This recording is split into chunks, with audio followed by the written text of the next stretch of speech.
باتیں کرنی ہیں۔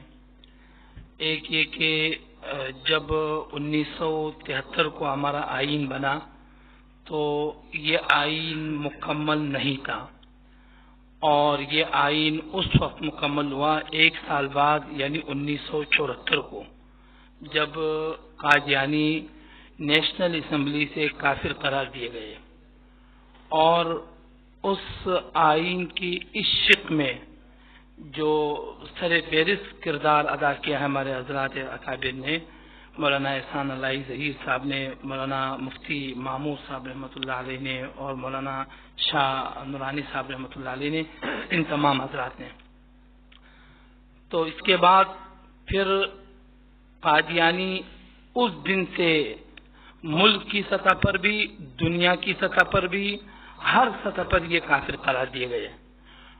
اور اس کے بعد پھر ایک اور 1984 میں ایک اور آرڈیننس پاس ہوا، اور وہ آرڈیننس تھا امتناع قادیانیت کے نام سے۔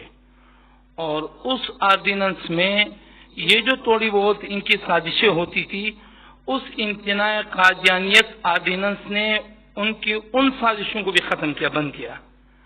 اب ہمارے علماء اکرام اور ہمارے حضرات بہت سارے لوگ نہ 74 کے اس دفعات سے واقف ہے جو ان پہ لگائی گئی، اور نہ امتناع قادیانیت جو آرڈیننس تھا، نہ اس سے وہ واقف ہے، اس لیے کہ ان کا کوئی بھی نقل و حرکت قادیانیوں کا وہ قومی جرم بھی ہے، ملکی جرم بھی ہے، اسلامی جرم بھی ہے۔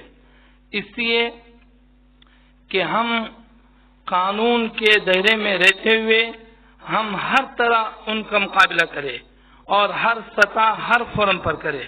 اللہ تعالیٰ ہم سب کو صحیح معنوں میں اپنے دین کی خدمت کی توفیق نصیب فرمائے۔